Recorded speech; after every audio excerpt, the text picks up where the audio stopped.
JRR Tolkien's The Fall of Gondolin, which the author described as the first actual story place in Middle-earth, is to be published as a standalone book for the very first time.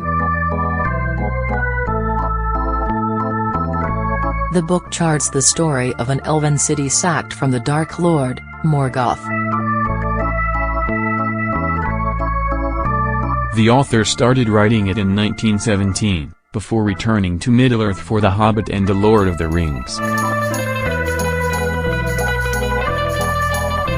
Tolkien Society Chair Sean Gunnar said many fans regarded The Fall of Gondolin as the holy grail of Tolkien texts. The Fall of Gondolin is the second new work to be edited and released by Tolkien's son Christopher Tolkien in 2 years. Tolkien lovers feature in new exhibition. New Tolkien book published after 100 years. How do you draw Tolkien's world?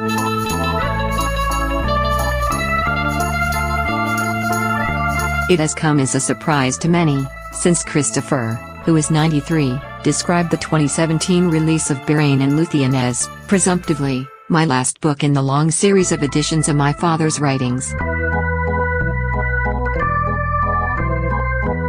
The only Middle-earth-based novels to be published by JRR Tolkien in his lifetime were The Hobbit and The Lord of the Rings trilogy. He died in 1973. Christopher, once referred to by his father as his chief critic and collaborator, has since spent much of his life organizing his father's unpublished writings.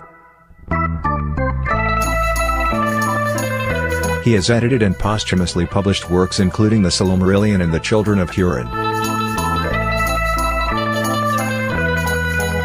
It's thought Tolkien began writing The Fall of Gondolin while recovering from active service during World War I in 1917.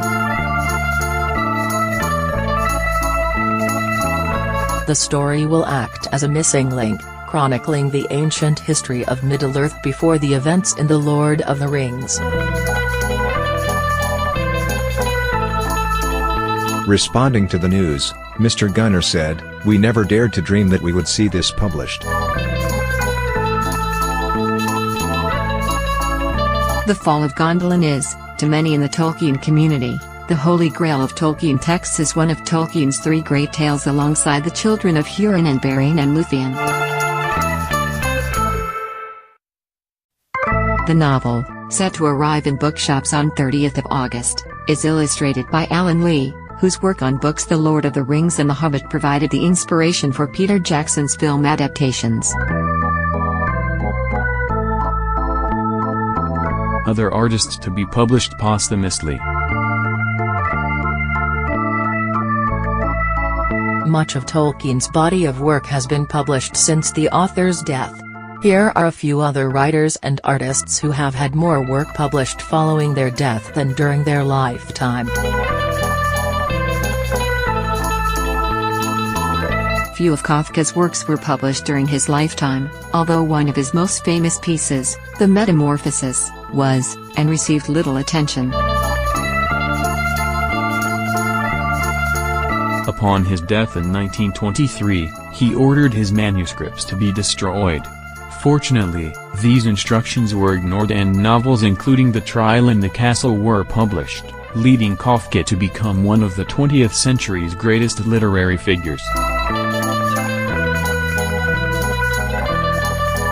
He now even has an adjective derived from his name. Kafkaesque means to have nightmarish or illogical qualities. Larsson was a renowned journalist and editor in Sweden before his death from a sudden heart attack in 2004. His bestsellers The Girl with the Dragon Tattoo and its two sequels were published posthumously and subsequently adapted into films. The post-impressionist artist was known among other artists, but only sold one painting during his lifetime. Following his death, he has become one of the most famous and sought-after artists in the world. His second album and numerous compilations have been released since his drowning in 1997. Major schedule changes for BBC Radio 1.